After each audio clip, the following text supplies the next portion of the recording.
All right, welcome to The Rage. I'm John Petersen. We're going to jump into this pretty fast here. Some of our guests have limited time. In the thumbnail, it said Randal Rauser was going to be with us. I heard from him. He's going to be a little late. He got called into a meeting at work, but he should arrive here within the next half hour. Kind of unfortunate. We were hoping he would open things up because it was his tweet that gave me the idea for this topic. But we are joined today by Christian Scott Paeth, who is a professor of religious studies at DePaul University, and he was with us last week, and so I'm sure he can hold up that end of the conversation until Randal gets here.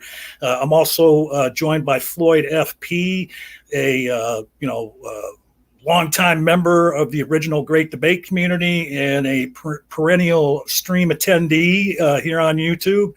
And I'm also joined by my friend Immutable Destiny, a friend of this channel. He just got his bachelor's degree in chemistry and is working towards his master's. Welcome, gentlemen. Thanks for having me here. Thanks for having me on. Yeah, thank you. And so we're going to, like I said, I had planned on, allowing Randal to open things up. We're going to throw it to Scott to open it up. And again, the topic today is God a necessary being? And we're going to allow Scott to, frame the conversation and tell us why he believes God is a necessary being. And then the other fellows will respond after that. And when Randal gets here, we'll kind of back the conversation up a little bit, let him, lay out his basic argument and, maybe double dip on the conversation a little bit. I was going to take part in this, but when I and by the way, I forgot to mention, this is an episode of John Learns New Stuff. And you might remember if you're around last year, I did a few episodes of this with Saka and Dragnot Silvis and a few other people where they would come on and they were trying to teach me different things about philosophy and what have you. And when I told Saka about this conversation that we were going to have with Randal Rauser and Scott, my good friend Saka, without saying it, I mean, he just basically let me know that I wasn't maybe ready for this conversation yet. So that's how we ended up reaching out to Floyd here because my good friend told me that Floyd would be a much better person to have this conversation. But without further ado, let's throw it over to Scott and let him frame the conversation and take it from there. Thanks, John. I guess I'd like to begin just by saying that, I can't guarantee that sort of how I'm coming at this won't necessarily be, at least to a degree, kind of at an oblique angle to the way Randal may approach it, because, from what I understand of his point of view, he's got a very sort of specific approach to thinking about these things. And I come from, I don't know, for lack of a better term, a different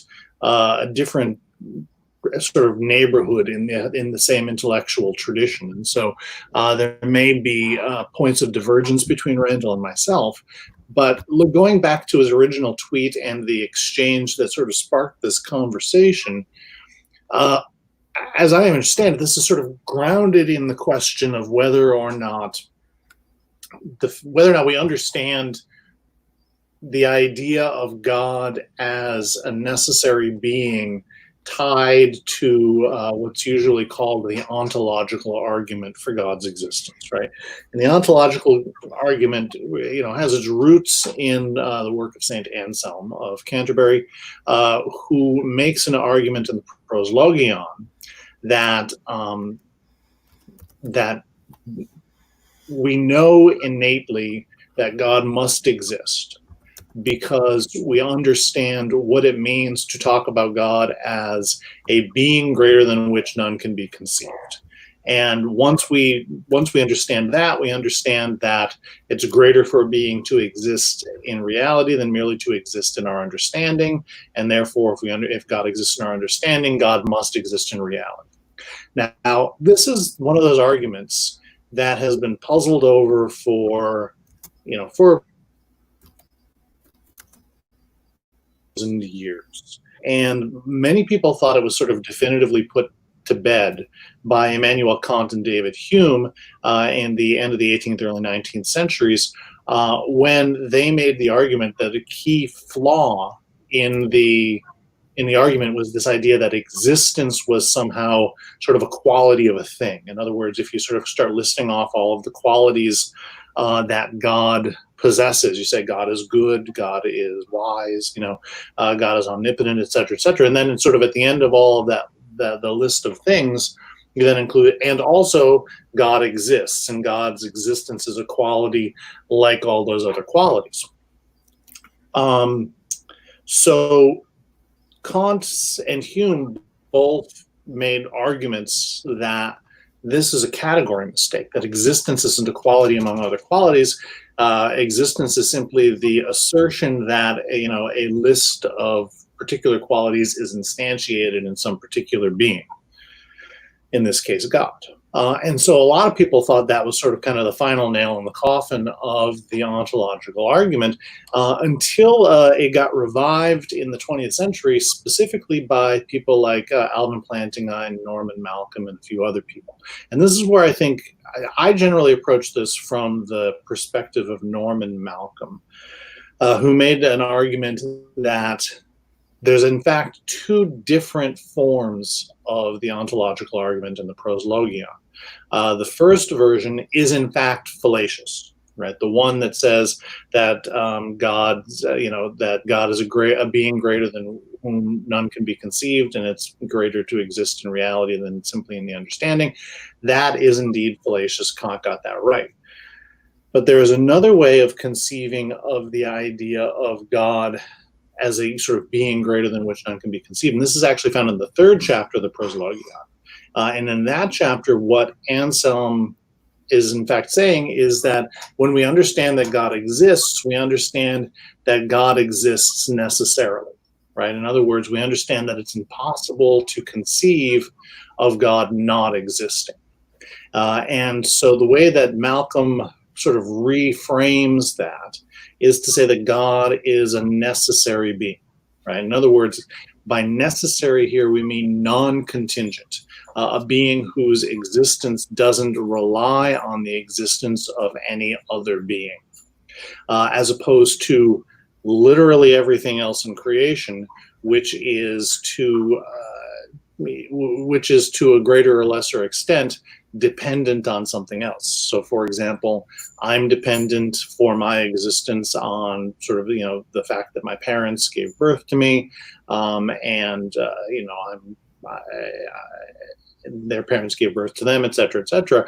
So in a very real sense, I perceive myself and everything around me as contingent. That is, I recognize the possibility that it could not be, or that it could potentially not be.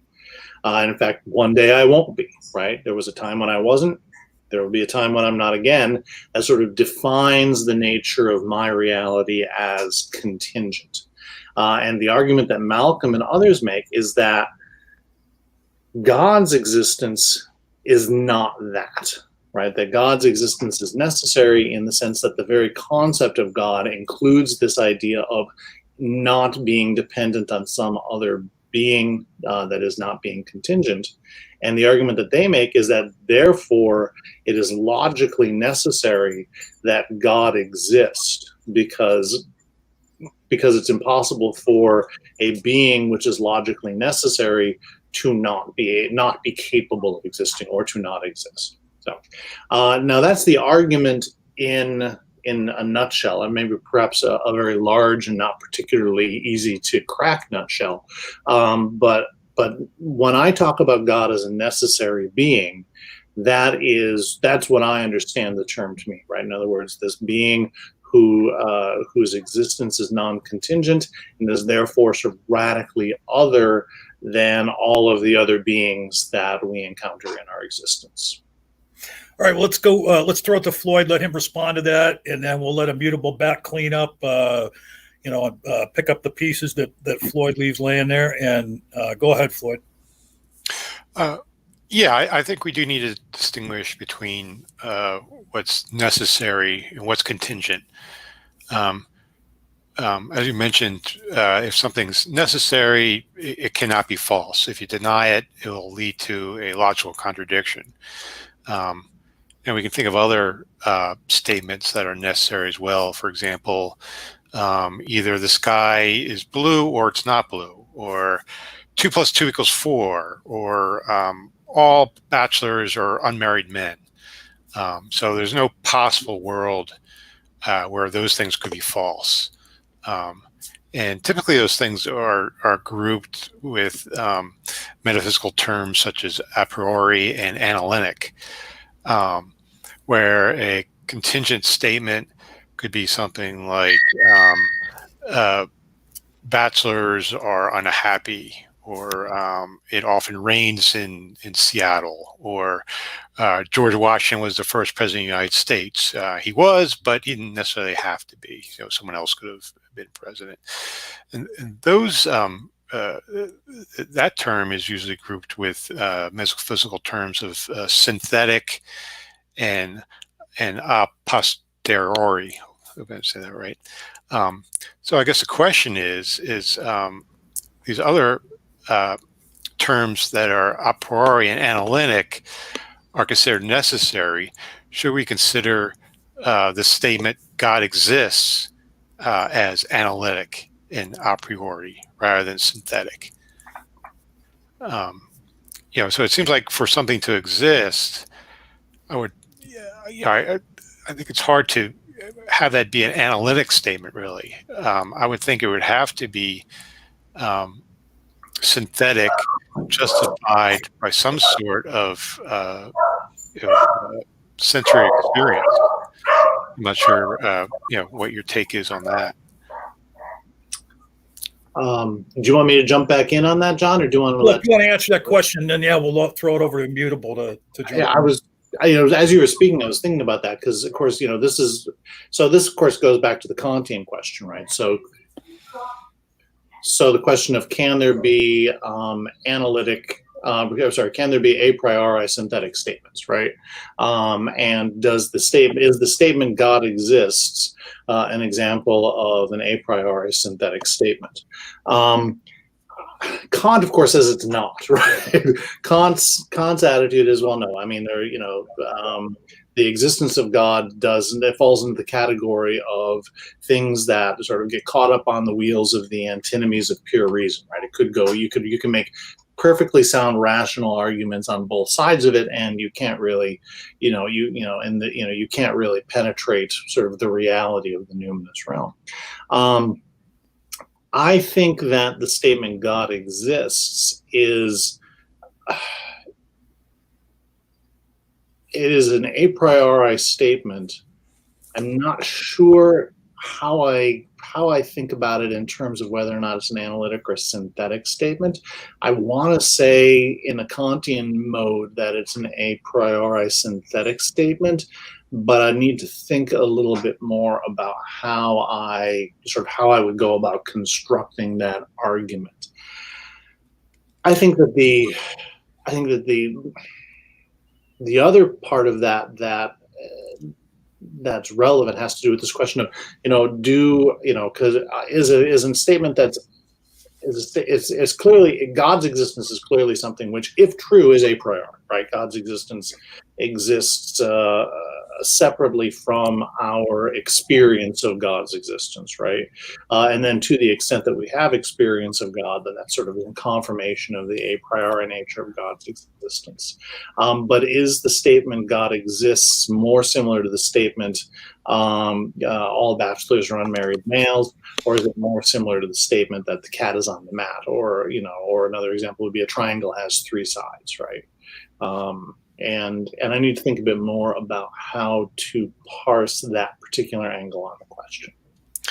Yeah, because other examples, seem to be quite abstract. And if you think of God, well, God's a being, can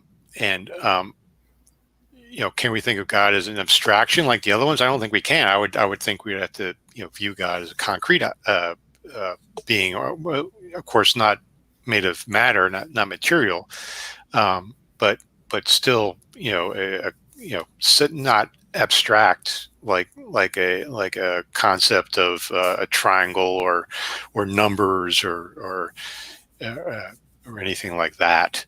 So, because that's why I see God compared to all these abstract things, but God isn't abstract. I would think, he should be viewed as concrete. So that's where I kind of see how those things are kind of different. Yeah. In fact, I would say, if God exists, God is sort of kind of the most concrete thing, right? In a very real sense, right? And again, in the sense of if God exists, God is the realest thing in existence, right? Well, let's let Immutable jump in here and give his thoughts thus far. No, I mean, I'm enjoying the exchange between Floyd and Scott quite a lot. I mean, unfortunately, I'm a scientist, so science is my first language and philosophy is my second. And so I can't add too much of what Floyd was saying earlier. I mean, I'm kind of wondering exactly, like, and maybe you don't hold to the idea that God is a maximal being, or God is the most real thing that is possible or that can be actualized. And I guess for me, that kind of come down to the question of what types of things do you consider like real? Like, how do you ground what things are real or not, and that kind of right.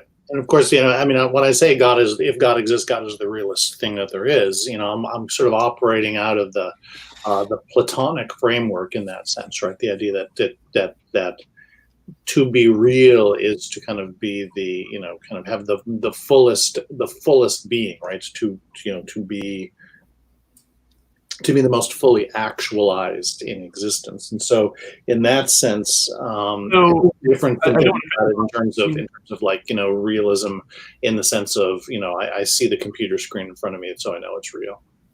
Right. So would you describe like the measure of its realness in comparison like to its linguistic qualities, the metaphysical elements that are used to construct it, or in terms of just being not as, like, for instance, I can imagine a chair. I can describe a chair in terms of using like abstract linguistic notions that I could say, okay, here's a Platonic form of a chair. Mm-hmm. And these things are imperfect to this ideal chair because there's deviations or there's things that are additional or impure to the structure of this real chair that don't exist within the idealized chair that I've constructed linguistically. Right.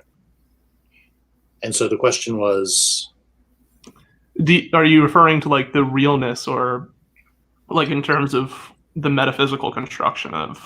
Right. So I guess, well, clearly I'm operating within a metaphysical framework, and the way that I would think about this is that God is kind of fully self-actualized being, right? So that there is no potentiality in this sense in God. And so there is no way, when we talk about God as a perfect being, what we typically mean there is that God, there's no sort of potential area in which there's imperfection that needs to be replaced by perfection. So that's the kind of the common way that this is thought about in metaphysical terms. I noticed someone in the chat made a reference to Paul Tillich and his understanding of God as the ground of being. And so for me, that would be sort of another way that I would think about this, is that to say that God exists is to say that God is that being which is the precondition for there being anything at all, right? And this is, of course, before we get to the specific religious connotations of that. But as a philosophical matter, that sort of God is simply pure being. All right. So we are now joined by Randal Rauser. Hello, sir. Good to be with you, gentlemen. Fine to finally meet you in person. We've had some exchanges on Twitter over the past few months, and I introduced everybody else and asked them beforehand how they would like to be introduced, but I will just allow you to introduce yourself and tell us whatever you want to know or want us to know. Well, I want to appreciate you for letting me join the conversation in process. Just coming from another meeting. I'm the owner of 2 dogs. I have a daughter and a wife, and a really nice Honda motorcycle that I ride on sunny days, and I'm a professor, and I've written some books, and I like to think about theology and apologetics. I'm happy to be here. And we're happy to have you here. I'm just going to real quick, I'll throw it over to Floyd to respond to what Scott had just said, if you'd like to. And then what we're going to do, Randal, is, Scott opened up the discussion since you weren't here and gave his framework of why he thought God was a necessary being. He said that it might not align with what your feelings are. So I'll let Floyd quickly respond to what Scott had just said, and then we'll just throw it to you and let you back the conversation up a little bit and lay out your framework. Sure. Yeah, so I guess that's a quick question, Scott. You talked about God being pure actuality. Do I take it like that your concept of God is from the Thomistic tradition? Would that be accurate? Boy, I really hate getting roped into a particular tradition because I'm kind of a bricoleur in this respect. I grab from lots of different points of view.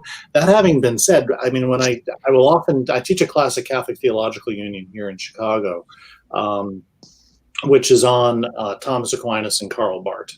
And so one of the things that when I sit down in that class in the first few weeks, we go through Thomas Aquinas' 5 ways. And, one of the things that I walk away from increasingly every time I teach that class is, when I look at sort of the way that Thomas constructs the argument in the Summa, I think the guy really knew what he was talking about. I think that there's obviously a lot of areas that I disagree with him, and I tend more toward a Barthian framework on these things. But that having been said, I think that, how Thomas is constructing that and the resources that he's drawing on and the way that he deploys Aristotle for thinking about this question of what does it mean to say God exists, I think has a lot of merit to it. All right, let's give the floor to Randal, and he was the one who inspired this conversation because he tweeted out on Twitter about this topic, and that's what inspired me to have this stream. So, Randal, go ahead and slide us back to the beginning and give your framework of this argument. All right, well, I apologize for anything I say that's redundant or that has already been refuted or addressed or whatever else, since I'm joining this midship. I would say certainly I'm deeply influenced by an Anselmian way of thinking about these issues. So Anselm having defined God as that being than which none greater can be conceived. One way that I like the way it's often defined today by perfect being theologians is to say that God is that being who exemplifies the maximal set of great-making properties, which is compossible. So in other words, God is the being to be the greatest possible being. In other words, this is a way of unpacking Anselm's intuition. The way to unpack that is to look at the concept of a great-making property, a property that all things being equal is greater to have it than not to have it, and then to think about the maximal set of those properties that can be exemplified in the same individual to their maximal degree, and that's what we're talking about when we talk about God. So that would be sort of my framework. The other thing I would just want to throw out there, when we talk about God, and this is not necessarily the Anselmian issue per se, but just in terms of necessity, of thinking about God as a backstop of explanation.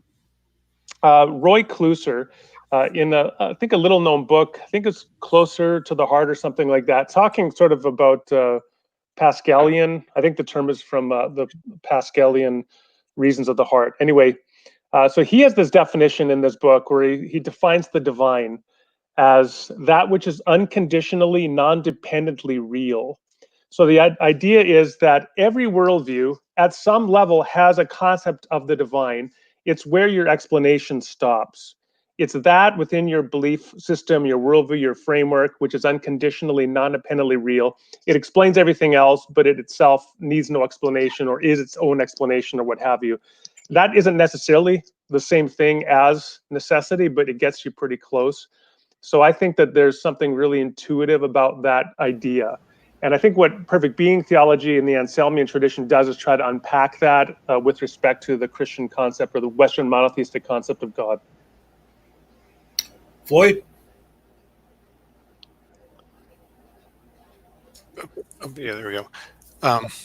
Yeah, I mean, it's always kind of a question of God having good-making qualities.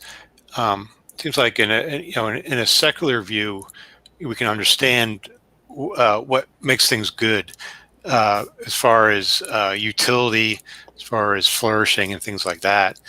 But when it comes to God being a perfect being, not sure if you hold to the aseity, passability, and immutability of God. Seems like God wouldn't even need those things. So they wouldn't have much meaning to God, especially if God is pure actuality. Anything that he does would basically not affect him in any way, since he's not contingent. So, I mean, it almost turns God into like a Platonic form, an abstraction, like I mentioned, with the other analytic, necessary a priori statements that are usually applied to what is necessary. Makes me think of Blaise Pascal's quote, where he says that the God of Abraham, Isaac, and Jacob is not the God of the philosophers like Anselm, Aquinas, and Augustine. I kind of agree with that. That the biblical God is quite different, but just the standard God of the philosophers, it almost seems like we're reducing this God down to a Platonic abstraction, and it kind of denies the personhood of God. I don't know if you guys feel that, or you think those things are compatible with each other. Randal, do you want to jump in on this? Because I've been talking a lot before you got here. Sure. Well, in terms of like a Platonic abstraction, today, of course, the way that philosophers typically think about universals or these abstract concepts is that they are causally effete. They are not agents. They cannot act and affect things. So the relationship of exemplification that a universal has to a concrete particular is a primitive relationship, but it isn't a causal one. And this is actually one of the points at which that idea of, as you say, reducing God to a Platonic abstraction, it actually would run directly into some basic intuitions in perfect being theology, because one of the concepts of perfect being theology is that all things being equal, it's better or greater to be an agent than to lack agency. And because Platonic universals, by definition, lack agency, they cannot act, then Platonic universals could not qualify as the greatest possible being. But I also think, Floyd, another aspect of what you're saying is maybe to unpack in a different way, to go back to the God of the philosophers deal. I think that is a huge question that theologians and biblical scholars and philosophers all need to wrestle with, is if you want to affirm all of these attributes of God from your philosophical, theological intuitions and reasoning, how do you match that up to a particular revelatory account of God, such as you have in the Bible or the Quran or some other religious text? Because often it will seem like God as revealed in that text is very different than God over here in the philosopher's conception.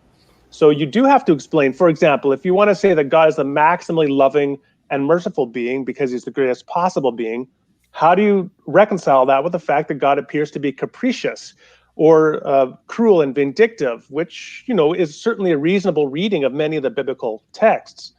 And I like to push back on my Christian friends, because they will talk about violent depictions of God in other religious traditions, and yet those same descriptions you can find within the Bible, and they don't have a problem with them there, right? So they'll talk about the horror of genocide, and yet you have apparently God commanding genocide in Joshua. So you have to reconcile that. You have to do your hard work and say, if this is my conception of the most perfect being, how do I reconcile that with these biblical depictions of God? One possibility is that you revise some aspect of your intuitions or your theological reasoning. Another is that you revise some aspect of your reading of the biblical or theological tradition, but you do have to work on that cognitive dissonance. If I could just add to that, and Immutable Destiny, you haven't had a chance to say very much. I don't know if you want to hop back in here, but I just wanted to follow up on Randal's point. I think because I think it's very powerfully said. I think I think the reasoning process goes not from sort of a philosophical concept of a most perfect being to an analysis of the text, in order to understand how that's compatible with sort of an account of Jesus or an account of the God of Scriptures. Rather, you begin with an account of the God of Scriptures, or as Randal put it, any kind of another revelatory event if you come from the Muslim tradition or the Jewish tradition. But you begin with that revelatory event and its significance, and then from there engage in a process of reasoning about the kind of God who would be the God from whom such a revelation would derive. So from that perspective, I don't see an innate contradiction between the sort of the God of the Bible and the God of the philosophers in the Pascalian mode, but it makes a great deal of difference how you get from point A to point B. And if you begin with philosophical abstraction, it's very difficult to get to the question of revelation. On the other hand, if you begin from a place of revelation, then you can reason to the more abstract conceptual matters. Okay, so I mean, I guess for me, I take issue with that slightly in the sense that, like, if people are trying to understand truth, especially like atheists or agnostics, what we should be trying to do is trying to understand, like, what qualities constitute this being that's trying to be claimed. I mean, whether it be the Christian God or the Muslim God or Vishnu or any of the others, and seeing which gods appear to be falling into that kind of box. I mean, you can ask the question about a matter of universals and how those universals are constructed. It appears that when you're saying that God embodies a Platonic form of the most perfect form platonically, it appears that there has to be some kind of appeal to some kind of moral standard, be it either virtue ethics or utilitarianism or some other form of subjectivist ethics. I'm not sure how you would define something as being the most moral or something like that. How you would construct that objectively. So if I'm understanding your question correctly, the issue is when you say God is sort of kind of the, is a, I know I'm going to mess up Randal's language here, but sort of the greatest good-making being. Mm-hmm. The question is, well, on what basis do you determine that what God is doing is good-making, except on the basis of some sort of set of moral standards that are themselves exterior to the conception of God that you hold? Is that am I getting at what you're pointing? It's a little more sophisticated. So it's asking the question of, no matter how I choose to construct like some form of Platonic, some form of Platonic ethical standards, like what, for instance, I can define certain things as being good and a metric by which something is less good or more good. And I should be able to have the most possible type of good. But it seems that no matter how you construct that kind of system for whatever being that needs to follow those things or be the fulfillment of that criteria, that at some level or another it's abstract as to what things you call good or what things you call, evil or things like that. It seems that there's some fundamental level of abstraction that. Yeah, I think I'm getting a better sense of where you're coming from, though again, correct me if I'm wrong. But I guess I would still kind of come back and say, for me, it's not abstract. I begin as a Christian from within the very concrete experience of faith in Jesus Christ. And so my criterion for what constitutes the basis of morality is that which is shown in the life, death, and preaching of Jesus Christ. Well, isn't faith itself an abstraction? No, I think it's concrete relationship. Even in the religious sense, though? Yeah. I think for me, when I think, and Randal, I'm very interested in your perspective on this, because I gather you come from within perhaps a somewhat more Calvinist perspective than I do, where faith is a form of knowledge. But as I read faith, it's grounded in a relationship of sort of fidelity with that one with whom we are in relationship. And so it is very much grounded in direct experiential connection with God as understood through Christ's life, death, and resurrection. Yeah, I think I'd like to maybe talk about faith and also talk about the relationship between God and the good, which both of those have come up. Maybe I'll start with faith and then come back to that one. So certainly, I published a book with Oxford some years ago based on part of my doctoral work, and that was very much focused on providing a model for a particular epistemology, a particular way of a theory of knowledge, and which involves faith for sure. For me, first of all, we have to recognize faith as a term has many different definitions. I should say the word has many definitions or very different terminological applications. So one of the ways that I think, maybe as I heard Scott using it, was faith in terms of a relationship. And one way that is conveyed is with the common usage of the term faith for religions, where a religion is a faith.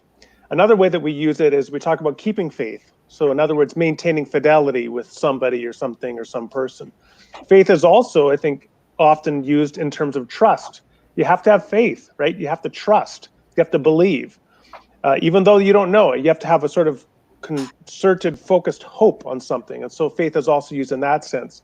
So it's a matter to get past or sort of talking past one another. It's clear that we can recognize that there could be different uses of the word faith, and we may not actually be disagreeing at all. We're just using one or another usage of it. So one thing I like to emphasize when I talk about it with respect to knowledge, as Scott mentioned, is that faith is an essential part of what you can call trust. So faith is an exercise of trust, a rational commitment and belief, knowing that it's possible that you could be wrong. Now, when it comes to formal epistemology, epistemologists distinguish between what we call internalism and externalism. Internalism is an idea that you need to have internal access to the evidences, grounds, or reasoning processes by which you come to know something in order to know it. Externalism says that is not required, and that's a very rough picture of it, but I'm an externalist. So while there are places, times, contexts where you do need to have internal access to evidence and reasoning, in many cases you don't, and that's what makes me an externalist. So for example, a very simple example, I can sense perceive the world around me without knowing how my sense perception works. And so long as it is functioning properly and I don't have some reason to doubt it, then I can trust it and have faith in my sense perception. You can also have faith in people. You can have faith in God. You can have faith in all sorts of things. Now, just to come back, and I'll just say a quick word as well then about, I wanted to talk about the other topic, the morality relating to God. And so Immutable Destiny was talking about this. And with respect to the Platonic question in particular, first thing I would just want to say quickly is that Platonic universals are not constructed. If they exist, then they are only discovered, right? Because they exist of necessity, and we discover them with the same way that we discover anything. I mean, there may be different processes involved, but they're not something mentally constructed by us, but they are discovered if Platonism is true. Now, the second thing would be that, well, if there is an objective Platonic good that exists out there that we can discover, the next question would be, is that good somehow identified with this perfect being God? In which case, maybe God just is the exemplification of the good, or as Plato would have talked about it, the form of the good. Or it could be that God is somehow external to it. And yes, indeed, that God, because God exemplifies maximally this abstract good, then we say that God is the maximally perfect being. So that's another possibility. You'd have to work out which one of those two is the preferable way to go. And many theologians prefer the first one, to identify the good with God, in part because of the aseity intuition, that God would be the one thing that exists independently of all else. And if you have a universal, necessary Platonic good external to God, that would somehow diminish God's glory. But other people take a view that the abstract universal good exists independently of God. So that's a possibility. So I want to get Floyd back in here to respond to what you said, but I just want to comment. I mean, and I don't know whether I'm right or wrong, but like when you speak of God and you talk of faith being a trust in God, in my mind, that would be a bit of an equivocation. But again, I could be wrong. But Floyd, go ahead. Yeah, I don't have much to say about what's been mentioned, but I wonder if we can get back to the idea of God being a necessary being. There are different views of necessity. One is physical necessity, but but as far as God goes, I don't think we're talking about that. There's a question of logical necessity and metaphysical necessity. Would you hold that God is metaphysically necessary, but not logically necessary?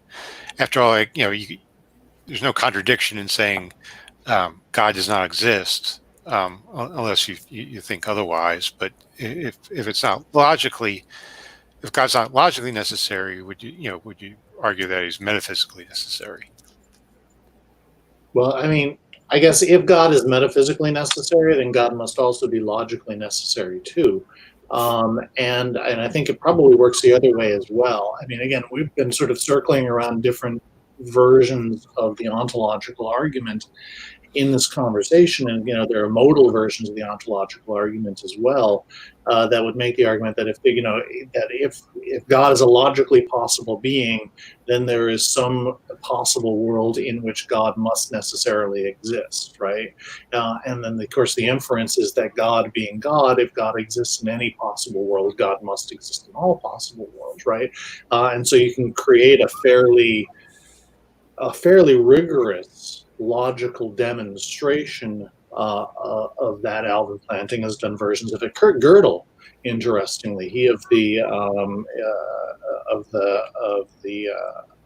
incompleteness theorem, also developed his own version of sort of kind of a rigorous logical demonstration of the necessity of God's existence. But I think that the problem is that if God does not exist, then it must be logically impossible for God to exist, right? Because there would have to be something that would be contradictory in the concept of God as a necessary being, which would render God's existence impossible. But if God's existence is not logically impossible, then by extension, God must necessarily exist. Right. So if we say God does exist, that God can only exist as a necessary being, right? Not as any contingent being. Right. Yeah, that is an interesting implication of necessity, because if it's possible that God exists where God is defined as a necessarily existent being, if that's possible, then it follows that God exists in every possible world, right? And that therefore God must exist. But if it's possible that God does not exist in one possible world, then it must be the case that God does not exist in any possible world. And so to come back to what Floyd said, it's interesting that when we talk about the concept of God qua necessary being, it seems like we are talking about this being that might or might not exist. But in fact, conceptually, it is the case either on that definition that God must exist under that definition, or it's impossible for God to exist. Because once you go with necessity, you're all in. You put all your chips on the table. Either God exists in every possible world or he cannot exist in any possible world. And just sort of to put the tag on that, the most interesting aspect of that version of the argument, from my perspective, is the idea that in order to then make the case that God doesn't exist, you'd need to make the case that the very concept of God is itself somehow internally contradictory. And the reason why I find that to be particularly interesting is that even most hardcore, dyed-in-the-wool atheists would say that it's at least barely possible that God exists. And the problem is that on the basis of this argument, if that's true, that it's barely possible that God exists, then it must be the case that God doesn't exist. Well, yeah, I guess we could. Couldn't you say that perhaps our conception of God is inaccurate? Though you could have a being that exists necessarily, but perhaps he's an evil God. He's a demon. Philosophers like Stephen Wall kind of brought up this idea of a maximally evil God, and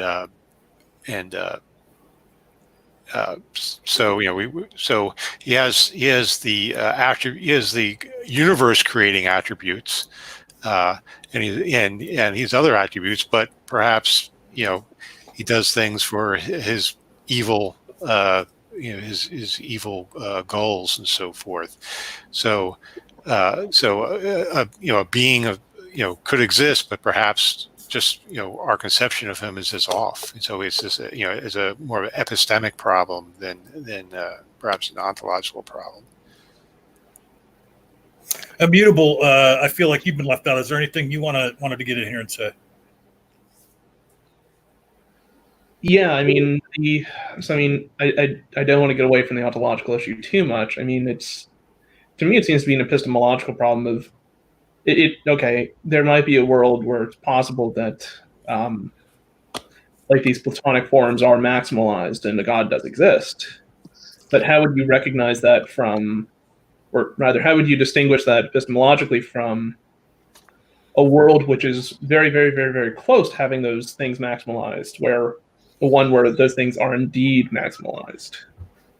Like it seems that you could have almost an infinite amount of worlds where things are ever so barely close to hitting that form of maximization, but there's one in which they do, and it seems very hard to distinguish one from the other.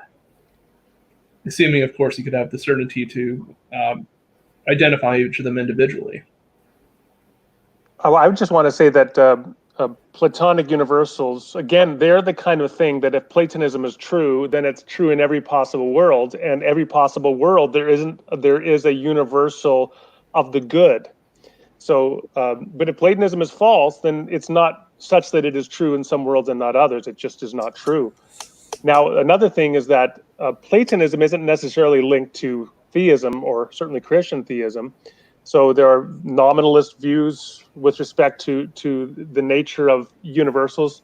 There are conceptualist views, and there have been Christian theologians and Western monotheistic theologians that have defended various conceptions. So we shouldn't allow Platonism to be necessarily part of the conversation if we're talking about God. It could be that William of Ockham was correct and that something like nominalism is true, and yet we still have this maximally great being. Couldn't we say, though, if Platonism is real, that these universals exist in the Platonic form, but in possible worlds, we could have possible worlds in which some of the particulars that exemplify the universals simply don't exist. Imagine I don't know the form of hammerness, for example. I can imagine a possible world where no hammers exist, or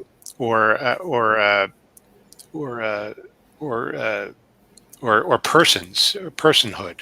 You can have a possible world where no persons exist as well, or even have a possible world where perhaps nothing exists. And in that case, why can't we exclude God from those possible worlds either? It sounds like you're kind of ontologically bloating every possible world. It seems with all these universals, where I would think in some possible worlds you just have more particulars than others. So, first of all, forgive me. The loudest dogs on earth live in my house, and they're currently barking at something out in the street. Squirrel. But I think Floyd, squirrel, exactly. We got plenty of those too. But I think your point is valid. I mean, so I bet again, when I was sort of prepping for this today, I was reading Norman Malcolm's article on Anselm's Ontological Arguments, and he makes this point about the fact that we could understand that the definition of a triangle is a figure with three sides, and yet it could be the case that there are in fact no triangles, right? And so it's always the case that any particular abstract conception, whether it be a Platonic form or a mathematical figure, is simply not instantiated in the constant, in our real world. We could imagine, for example, a 937-sided figure, right? Which, again, mathematically possible to create. I'm guessing, I don't know. Maybe it's not, but let's assume for a moment that it is. But nevertheless, nobody has actually created a 937-sided figure. But that doesn't mean that it's not a mathematically, it's not a mathematically possible figure. And the same thing could be true for hammers. It could be true for dogs. But the question is, and remember, I mean, and I don't want to spend the entire time sort of going into the weeds on Platonism, but nevertheless, the recognition that Platonic forms are themselves abstractions which are themselves derived from, in the Platonic conception, the good, the true, and the beautiful, right? Which themselves are, if you want to go Neoplatonic, derived from the one, right? And so particular instances of any form are themselves reflections of the nature of the good, the true, and the beautiful. And this actually ties back into your point from before, which is, could we imagine a necessary being who is nevertheless evil? And I think most versions of the argument that I'm familiar with, at least, work from the assumption that to be a necessary being means to embody every possible perfection. And since evil is actually a privation of the good, you wouldn't in fact have, it wouldn't be possible to have a being who would be kind of the highest perfection of being and be evil. By definition, such a being must be the embodiment of good in and of itself. I would just want to add to that. So also then a key, in terms of the religious dimensions of this whole conversation, the concept, again, well, I guess I'll just say, first of all, that God, the use of the word God, like the use of the word faith, is polyvalent, and there are many different uses of it. So in some uses of God, a God can be just a very powerful being that somehow transcends the laws of nature or something like that. And that's consistent with all sorts of things. But in the religious context, and I think the philosophical context that we're talking about, it is, as Scott said, this being that exemplifies all these perfections and thus is a proper object of worship. So it's the maximal object of value. And so then the proper attitude of a person toward it is to recognize that value, which is worship. It's to tribute worship to that being. If you have a being that is the absolute privation of good, then that being would by definition not be God in this sense at all. It would not be a proper object of worship. It might be an object of fear, right? But it would certainly not be an object of worship. And so it would not be God anymore. So I am familiar with Stephen Law's argument. I think that to call it an evil God argument is really something of a misnomer. I would think it's, relative to how the term God is actually used in philosophical theology. And I would say that there's always, one thing that Stephen Law's argument does is it's sort of like, well, how do you know this being doesn't exist? To which you can kind of, that's like, to me, the how do you know you're not a brain in a vat? I mean, you can posit endless possible skeptical scenarios. The mere fact that you can posit one doesn't mean any other person is obliged to take it seriously. The last thing I'd want to say about what Floyd said is you use this word bloating. I think it was like bloating with respect to metaphysical postulates or posits. And I think that's a really interesting term because it really gets down to some fundamental intuitions that we all have in terms of how much do we want to posit in terms of absolute principles of existence in order to explain sort of the concrete, mundane things we bump into every day. Do we need to suggest there are such things as Platonic Universals? Do we need to suggest there's an absolutely great being? Or can we do with much less? And I think we all have different intuitions there as to how rich a metaphysical framework we want to suggest there exists in order to explain the framework of existence in which we live in the day-to-day. Just real quick before Floyd jumps in, just want to comment on something you said, and maybe in the form of a question, but you said, if it was an evil God, then it wouldn't be, I believe your words were, wouldn't be worthy of worship, or people wouldn't worship it. I mean, how can you know that? I mean, there's people that exist now that are acolytes of, evil, constructs or evil doing. The concept of Satanism now is tied to Levian atheism, but actually, the original term of Satanist was people that worship Satan. So if the God was evil, how can you say knowingly that no one would worship it? Yeah, I'm not saying that. If we want to talk in Wittgensteinian sense, I'm talking about language games. Then I'm talking about the language game that I'm playing.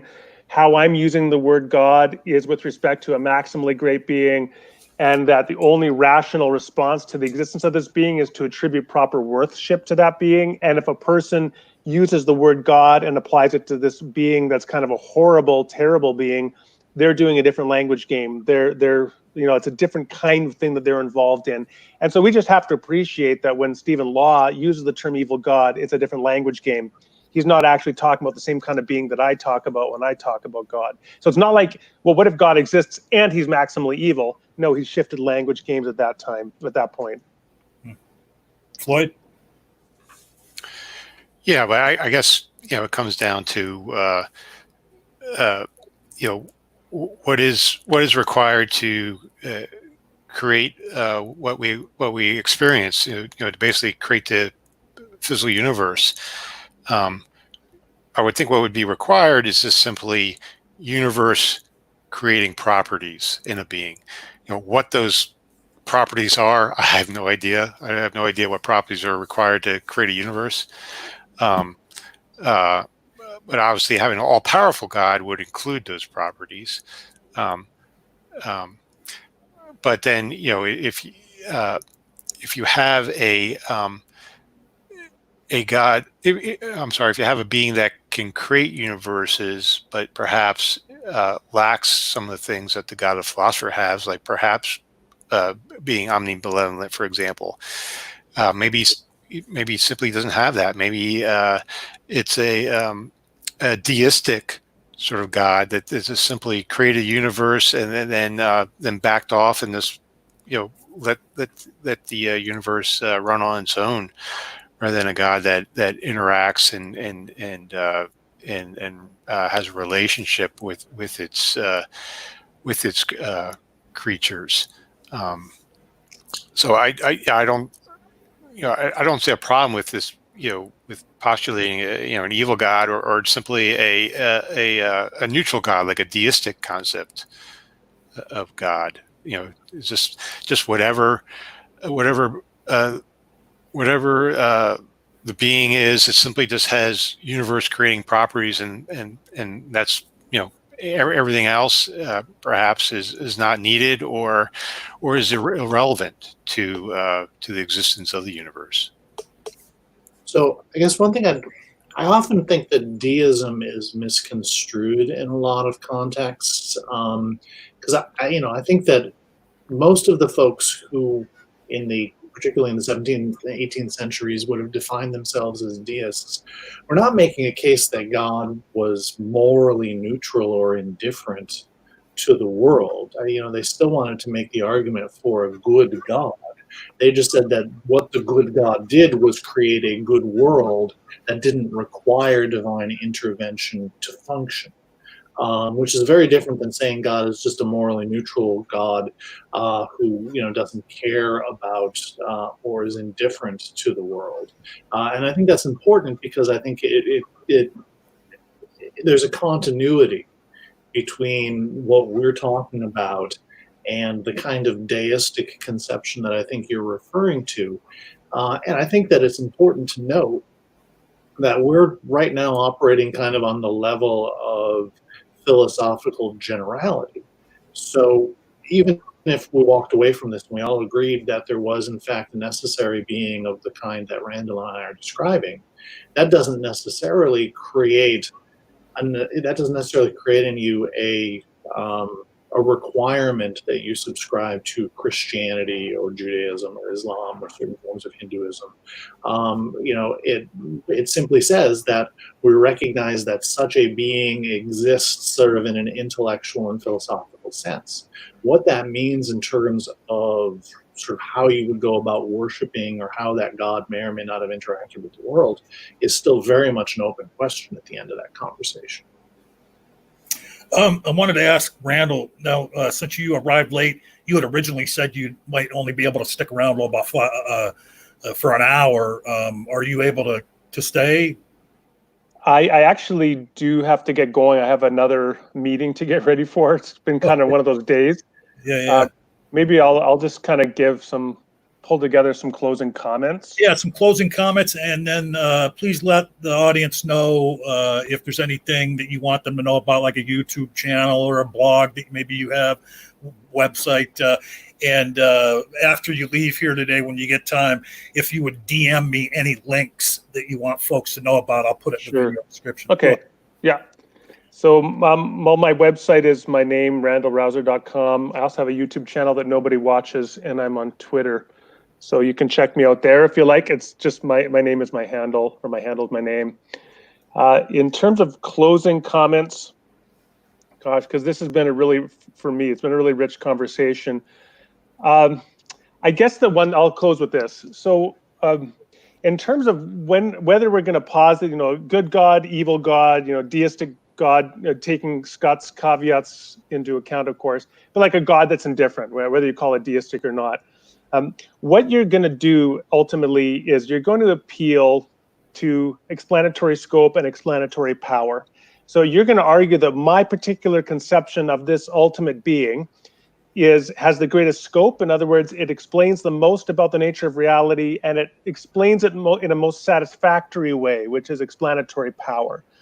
And so it's not like you just pull these concepts out of the air willy-nilly and said, hey, I'm going to believe in the flying teapot, or the flying spaghetti monster, or the invisible pink unicorn, or any of these other denizens of the online internet infidel universe. But rather, you actually have a carefully reasoned framework in which you've concluded that you believe ultimate reality is defined with this particular set of properties, because that has the most explanatory scope and explanatory power for explaining our understanding of the universe. And certainly for me, when I kind of reason through all these issues, I come down for several reasons, believing that there is this particular being who maximizes the maximal set of, exemplifies the maximal set of compossible great-making properties, and is identical with the God revealed in the Judeo-Christian tradition. So that's where I end off. Other people end off in other places. And so with that in mind, I'm going to bow out now, and I want to thank you all for inviting me. Real quick before you do that, I just know that if mine and Floyd's good and Immutable's good friend Saka is still listening, he's chomping at the bit to be here right now when you start talking about explanatory power and inference to the best possible explanation, because I know he would want to respond to that. But thank you for being here, Randal, and I hope we can have you on real soon again. And, I'd like to get you on with Saka at some point. Yeah, we can chomp the bit together. All right. Okay. All right. See you guys. Yep. Take care. So I'm for about another 20 minutes or so. So I'm happy to continue the conversation for as long as you guys want. All right. And we lost Immutable there. But yeah, go ahead. Whatever direction you fellas want to take it in, just continue on. We haven't needed any moderation to this point because you guys have been perfect gentlemen the whole time. So just take it away. I'll get out of your way. Where do you want to go with this, Floyd? I guess let's get back to necessity.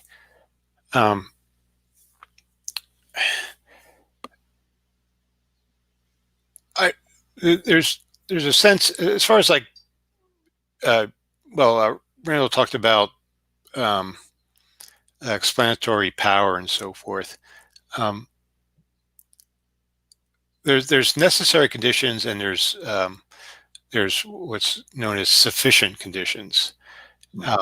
So, for example, for a car to move, it's necessary that the car has wheels. That's a necessary condition of a car, but it's not sufficient, because for a car to be able to function properly, it needs more than just wheels. It needs a motor, It needs gasoline, a battery to kickstart the motor, other things, a steering wheel, you name it. So there's a necessary condition for something, and then there's a sufficient condition for something to function. And basically a sufficient condition is that all the necessary elements are there, all the necessary elements.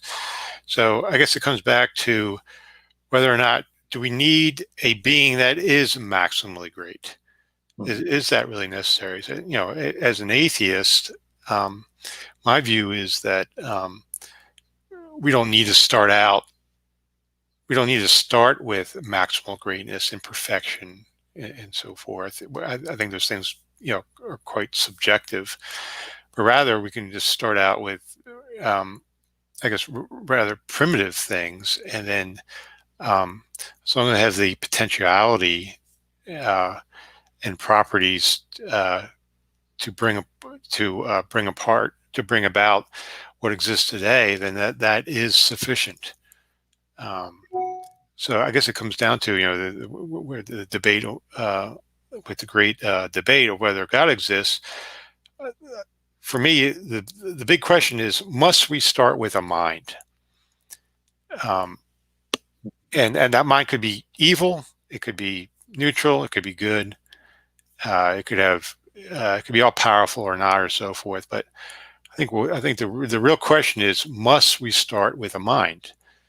And I think, you know, if that's the case, then, you know, is that sufficient, or must that mind be, maximally great, like you say? So, you know, so that's really, you know, I think that's probably the biggest question in, you know, with the great debate is a mind required? Is a mind necessary to bring about what exists today? And you know, if that is the case, is it necessary that mind be maximally great? Mm-hmm. Is that necessary? So, a couple of things. There are several different sort of angles of approach that I could take to this, but so let me say a couple of things, and let me see if I can sort of tie it all up in a bow by the time I'm done talking. So on the one hand, I think that the distinction here, when we're talking about a necessary being, that we're not talking, it's not that we're not talking about mind, but is that the question of mind is sort of deferred in this context, by which I mean that the first question is, does there need to be a necessary being in order for there to be something rather than nothing? We're sort of kind of eluding some of the distinctions here between the sort of the ontological argument and the cosmological argument. But regardless, for our purposes, let's see where this takes us. So if we're saying that for the universe to come into existence, there needs to be a universe-making entity. And to kind of continue the train of thought, the universe-making entity must be of a kind that it is that is a necessary being, right? It is not contingent. You need a necessary being in order to bring into existence a contingent universe. And so the first, and now let me sort of kind of justify that statement, because I think that the argument is sort of in the Aristotelian mode, that you wind up sort of with this logical infinite regress if you don't at some point sort of stop at a first cause, and a first cause must, to be a first cause, be a necessary being. And I'm sure you have lots of things you want to say about that, but if I can just finish the thinking on this. So then the question is, so if such a necessary being must exist as a first cause, that's a question completely and entirely distinct from the question of must that first cause be a mind. So you could have a necessary being, which is, from a philosophical perspective, not a mind. It's simply sort of whatever that is that sort of kind of sets the primum mobile into motion. But whatever it is, it has to be a necessary being. Now, then from there, you have to ask the question, well, what does it mean to be a necessary being, right? And this, when I said earlier that I think Thomas Aquinas was onto something, what I think is very interesting about the way that he sort of moves from the philosophical abstraction of the cosmological argument in his 5 ways to then sort of beginning to sort of build up the question of, well, if such a being exists, what kind of a being is it, right? Is he's trying to say, well, once we've established that a necessary being exists, can we then infer from the existence of that being that sort of the being, that such a being must be good, that such a being must be omnipotent, that such a being must be omniscient, right? And then from there, of course, over the course of God knows how many volumes, goes on to sort of reconstruct the entirety of Christian theology from that first set of initial questions about the existence of a necessary being. I think there are a lot of places where you can kind of intervene and criticize Thomas for moves that he makes along the way. But what I think is interesting is the way in which, from his perspective, you begin first with that question, right? Must there be a necessary being? Then from that, only once you've established that, can you then go on to the question of, must it be a mind, must it be a person, must it be grounded in love, et cetera, et cetera. So that's a long-winded answer to the question, but I hope that it sort of kind of at least illuminated the sort of the boundaries of the question a little bit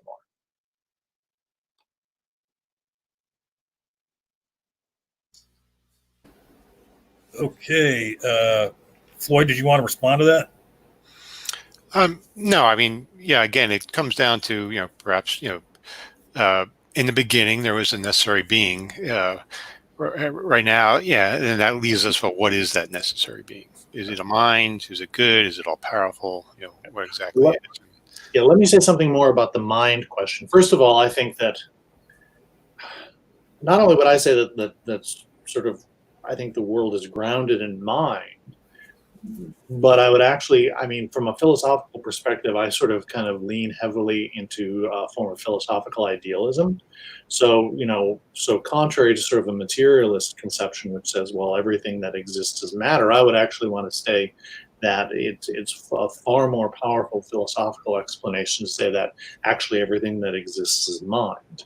And so one argument for why the world that we perceive must be, or at least very likely could be, grounded in mind is precisely because so much of the world that we perceive has these mind-like qualities, right? Or at least have qualities that are comprehensible by beings with minds. So, for example, one of the questions is sometimes asked, well, why is the universe mathematically comprehensible, right? And the answer could be, well, it's mathematically comprehensible because it's the product of mind which thinks and operates in mathematical ways. Now, I don't want to sell the farm for that explanation.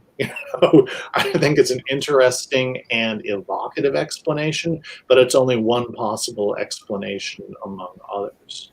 But I would simply kind of punctuate that by saying, for me, the question is far less important whether the being which created the world is mind than whether it is person.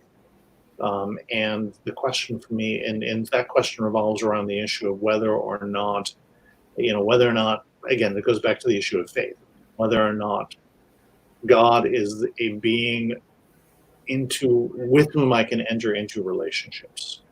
And if so, is that a relationship grounded in sort of loving mutuality? And that's, from my perspective, only possible if the world that I dwell in is the creation of a person. So something you said there kind of confused me, and that's probably my fault, not yours. But when you say distinguish between a mind or person, I mean, when you speak of a person, that entails a mind. So aren't they really the same thing?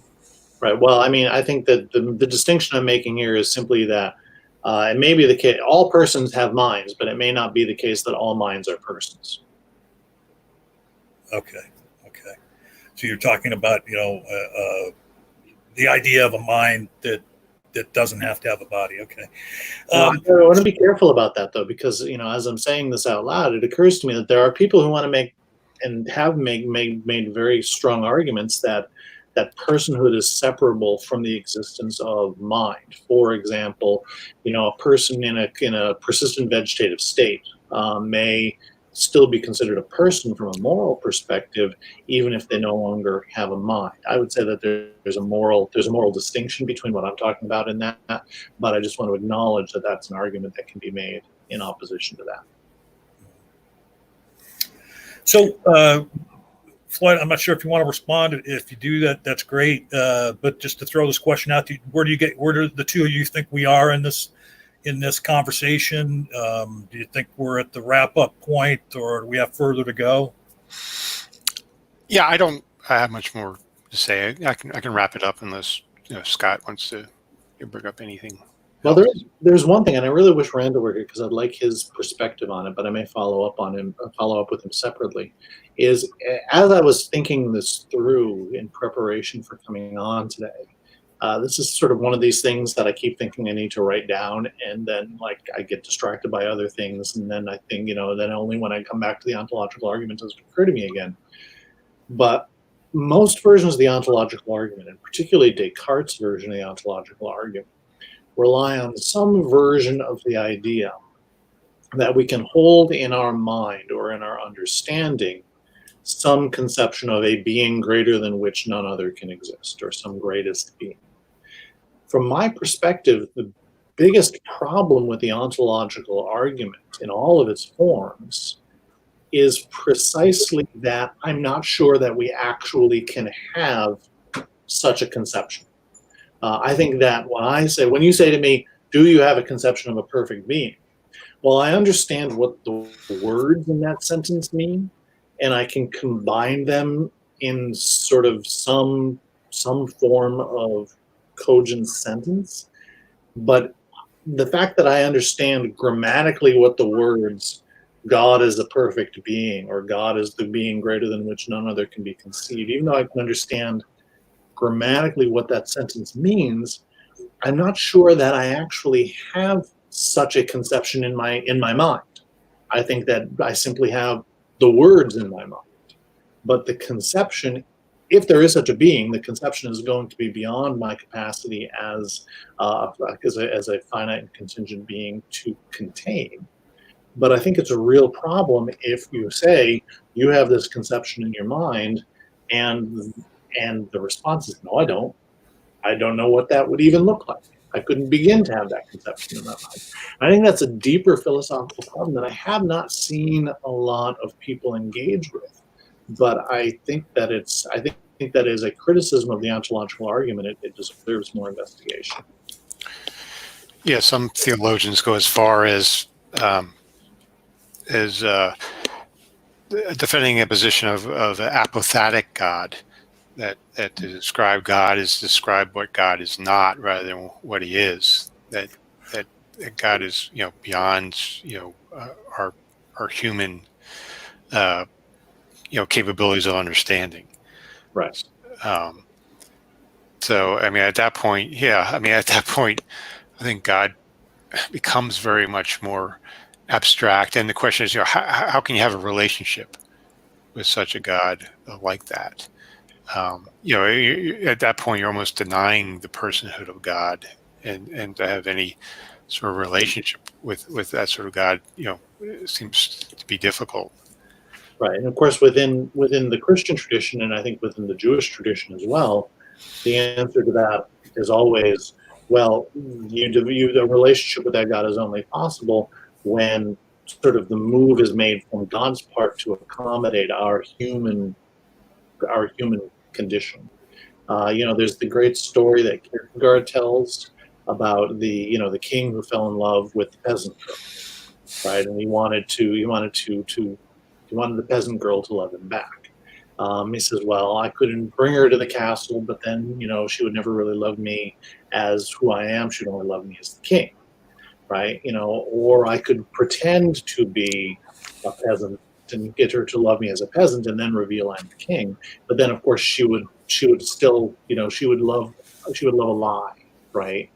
And so then he says the only way that the king can really get the peasant girl to love him as who he is to actually become a peasant himself. And so from Kierkegaard's perspective, the analogy there is in the same way, God has to fully enter into the human condition in order for there to be a real relationship between God and humanity. And this, of course, is for him the story of the incarnation. It's funny, and you were talking a few moments ago about, not really being able to conceive of what perfection might be. And someone in the comment section long ago, they were talking amongst themselves about this topic, and someone put in there, how would you know what perfect is unless you were God? Mm-hmm. So at any rate, go ahead. I was going to say, that's indeed the question. So, I think this is fascinating. This series, of course, is called John Learns New Stuff. And I did learn some new stuff. But as I've said after many of these episodes, I have a lot of reading to do. A lot of what you gentlemen talked about was well over my head. I was able to follow the conversation, but I have some studying to do. Let's put it that way. Wrong button. I was trying to get my camera on. I turned the mic off. I want to thank Floyd for joining us. Kind of got a hold of him kind of last minute, just a couple days ago, after it was suggested by Sokka and Drag that I reach out to Floyd. Thank you so much for being here. Is there anything that you want the audience to know about you, or anything you have coming up that you want to show? Oh, well, thanks for having me. If you want to get in contact with me, I'm on Facebook. I hang out on Discord. I do have a YouTube channel where I deal with topics on religion. I do a lot of counter apologetics against presuppositionalism, and also I tackle biblical inerrancy as well. So you can check me out on there. But well, thanks for having me on. Yeah, we'll get links to that in the video description. I've already got Scott's links from last time he was here. But thank you so much for coming, Scott. If you have any final words or anything you want anybody to know about that you have coming up. It's always a pleasure. Thank you very much for having me on again. I'm at Scott Paeth on Twitter. And my website is www.scottpaeth.com. I should mention that's a blog that I have not updated a lot recently, but I keep meaning to get back into regular blogging. So hopefully there'll be something up there in the relatively near future. Well, that's the great thing about having a blog or anything online like that. Any of your past work is there for people to peruse and enjoy until you do get something new up there. And again, my thanks to Immutable Destiny for joining us, and Randal Rauser. I hope to get this group together again, maybe for another topic sometime in the future. Of course, I along with Faye Rahman, Faye the Most Gracious, host the Apostate Alliance on Sundays at 11 o'clock Eastern.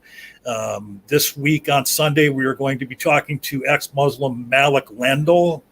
And then, gosh sakes, I'm trying to remember his name now. The week after that, a week from Sunday, we're going to be talking to a ex-Scientologist. And I really have never talked to any Scientologists. And the reason I am vamping right now is I'm trying to find his name. I don't want to get it wrong. But yeah, if you're familiar with Scientology or you're familiar with the show, and his name is Chris Shelton, ex-Scientologist, and that should be interesting a week from Sunday. It's, when it comes to having an imagination and coming up with a faith to follow, the Scientologists certainly have the most imagination out of anybody. So thank you, everybody in the audience, for joining us. Sorry we didn't really interact with the chat and take questions. We will do that in the future. And just remember, be here on Sundays, be here throughout the week. Nakasuchi puts out a video, a few times a week. And as we say, be the conversation. Good night, folks.